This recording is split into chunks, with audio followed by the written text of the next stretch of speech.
Hey, it's Antonio. Welcome back to my channel. Let's have some fighting words. Now, in this video, I want to talk about Devin Haney and George Kambosos.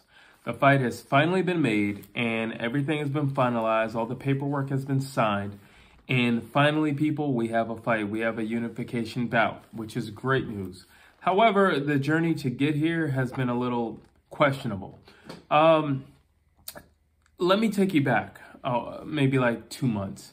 Now, when George Kambosos, he won the title, beating Teofimo Lopez, which was great. Nothing wrong with that. It was Devin Haney who made it very clear. I want next. I got a belt. You want this belt? I want those belts. Let's do it. Extremely vocal, as he's always been. And I've been pretty, vocal about him being one of the very few guys who's very outspoken about wanting to fight the best. So George Kambosos met with Devin Haney and, his manager, his father. And, he shook hands and he's like, yeah, we're going to make it happen and yada, yada, yada. We're going to do it in, I want to do it in London. Devin Haney's like, hey, you're the man. You got the majority of the belts. Whatever it takes, I'm there. Let's just make this fight happen. George Kambosos, once again, yeah, we're going to make this happen, yada, yada, yada. Then the next thing, he's like, well, I want to fight Lomachenko. And it's like, well, but you just shook the guy's hand. Now, granted, it's 2022, and that means virtually nothing, and chivalry, my friends, is dead. But still, you literally shook the dude's hand and said that you would do it. And then you basically turned your back on it, hoping to get something bigger. And unfortunately, with current events happening overseas, Lomachenko had to, he had more important and personal business to handle. And he's currently, in his homeland where he's supposed to be. And shout out to Lomachenko for doing what a lot of people wouldn't do. They wouldn't leave the comfortability of being, millionaires and prize fighting to do what he's gone on to do. So shout out to Lomachenko. And hopefully we'll see you soon in the ring. In the meantime, be safe. Now, that didn't work out. So then he tries to get Gervonta Tank Davis in the ring. And, but he bows down to Tank and he's like, oh, Tank is the man and he's the cash cow and he's yada, yada, yada, yada, yada. And I'm like, dude, what are you doing? What are you doing? Like, you got these belts and you're, I don't know, degrading yourself. Like, what are you doing? First of all, if you were to fight Tank, he's not fighting you in Australia. We know that's not going to happen. But what the way he submitted to Tank and on film, it's kind of embarrassing. And it's just listen, that's not how you get a fight. Kissing butt is not how you get a fight. Calling people out. Devin Haney doesn't have the sweetest way of doing it, but that's the way you do it. Demetrius Boo Andre, that's the way you do it. Not your way, where you're just like, oh, you're so great, and you're a cash cow, and you're this, and you're that, and da-da-da-da-da-da. I mean, it's to the point where George Kambosos was like, I want to drink your bathwater. I mean, it was ridiculous, in which case, Tank blew it off anyway. So you did all that. You made a fool of yourself and a mockery of yourself and of your title and your status now that you are a unified champ. And Tank still blew you off. Now it looks like you're back to Devin Haney. And the difference from then to now is what you put Devin Haney through. Devin Haney has made it very clear that he's not making as much as he has been making in this fight. However, he's willing to make the sacrifice because he's 100% sure that he can beat George Kambosos. And I got to tell you, I kind of believe skill settings he can as well. George Kambosos only has one gear, and that's 100, just go, go, go, go, go. But he also has one look. He always looks the same. When he, round after round after round, he very rarely changes anything up. So you look at a Devin Haney, he does change things up. He changes things up quite frequently. And another thing about Devin Haney, which I think will give him an edge over George Kambosos, is the simple fact that Devin Haney is not loyal to any gym. Devin Haney is not loyal to any one specific trainer. You can see Devin Haney training with trainers from New York all the way to LA. And he has no issue doing that. And they all know him. And he's been in the gym since a little boy. And he's been around the greats. He's been around Floyd Mayweather when he was just like 10, you know, and he was training. And Floyd was helping him. And he still helps him, you know. And I think that nomadic way of thinking and you know, way of training where he's not boggled down by a gym will help him in the fight.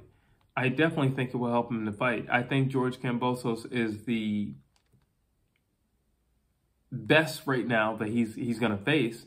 I mean, the Linares fight, I'm not going to say he lost it, but like, you know, that was his, you know, the best competition at that point. But Linares is not a unified champ, and I don't think Linares could beat Teofimo Lopez. You know, so there you go. I think George Kambosos is pretty high in that ladder right now. But I do not think he's the top dog in that division. I do not think that at all. I actually think if he fights Teofimo Lopez again, I actually think he'll beat him again. I've never been the hugest fan of Teofimo Lopez, and I've never been shy of that on this channel.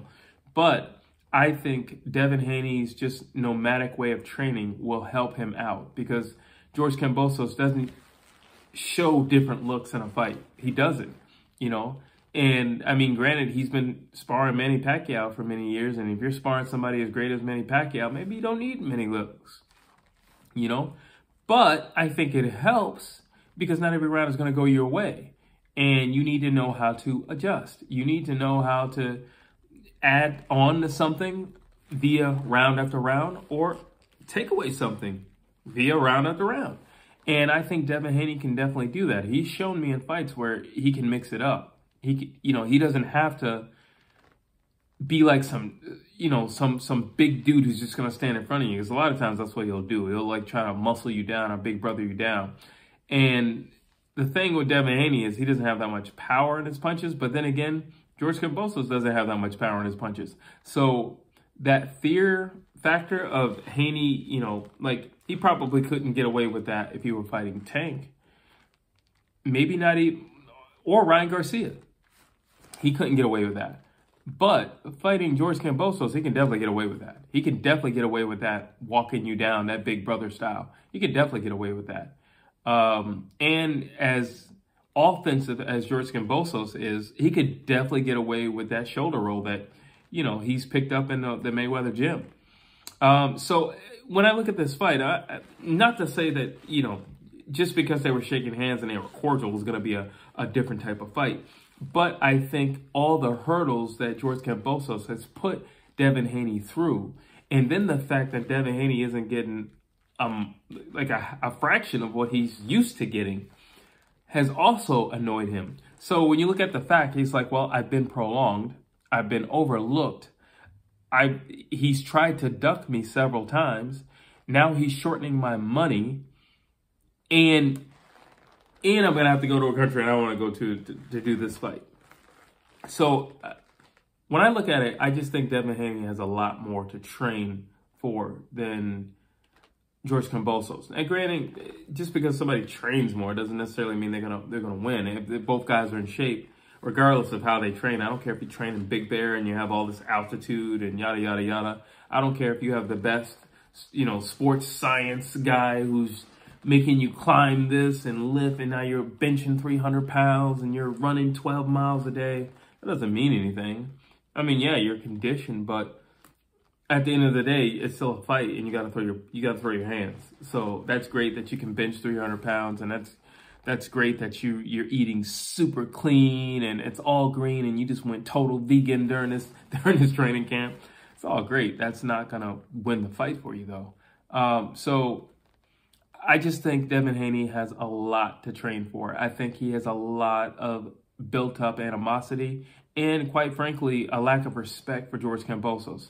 And now I'm never one to say that anger is going to work in somebody's favor, unless you're the Charlos. Unless you're Canelo or the Charlos, I don't think anger works in your favor. But you never know. I don't know exactly his mental state. Like, I don't know how he handles. What I do know is he's a gym rat. What I do know is he works extra hard. What I do know, if you can impress Floyd Mayweather with your workout regimen, then you're no walk in the park. You know, that's what I do know. However, I've seen, you know, Devin in tight spots like the Linares fight, but, you know, I mean, well, then again, there was Jojo Diaz, but I don't know. Jojo Diaz didn't fight like Jojo Diaz, to be honest with you. I think that fight was Devin Haney beating Jojo Diaz and also Jojo Diaz beating on Jojo Diaz, to be honest. Fighting words, you know, but that's what I think. That's really what I think. I don't really think that was all Jojo Diaz. I don't really think that was all Devin Haney is what I'm saying. But shout out to him. He won. He got past that test. But, you know, he's going to have to deal with the speed of George Kambosos. He's going to have to deal with the combinations of George Kambosos. He's going to have to deal with the switching of angles from George Kambosos. He's got to deal with a lot. I'm not trying to take anything away from, you know, the unified champ. He's a unified champ for a reason. But everything's been going his way, and Devin Haney has basically had to bite his tongue until he was able to sign his name on that contract, and now he's free to say what he's been wanting to say for these months. And, you know, just built up frustration. And am I getting the fight? And how come he's trying to get this guy? He's trying to get that guy. You know, a lot of guys say Devin Haney's some soft puncher and he's not that good. Well, if he's not that good, I don't see anybody lining up to fight Devin Haney. I've said it many times. I don't see anybody lining up to fight him. So you can say whatever you want about him, you know, but again, I don't see anybody going, ooh, I want to fight Devin Haney. I don't see anybody doing that. I see a lot of people doing that with Tank. I see a lot of people doing that with Ryan Garcia. And that's, I think a lot of that is financial.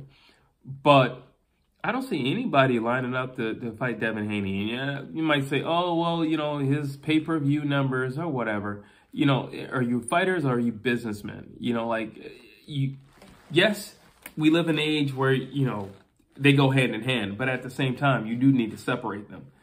And again, I don't see anybody line up to fight Devin Haney. So I look forward to this fight. You know, I admire Devin Haney because a lot of fighters would say, well, if I'm not getting paid this, I'm not going to fight Charlo. You know, so it's just like, I admire him for saying, you know what, I'm willing to do whatever I have to do. I'm willing to go through whatever fire I have to go through. If that means I have to fight in another country, I'm willing to do it. You know, and he's no stranger to that because he did a lot of his fights in Mexico when he started off. He was no stranger. He's used to being in enemy territory, basically.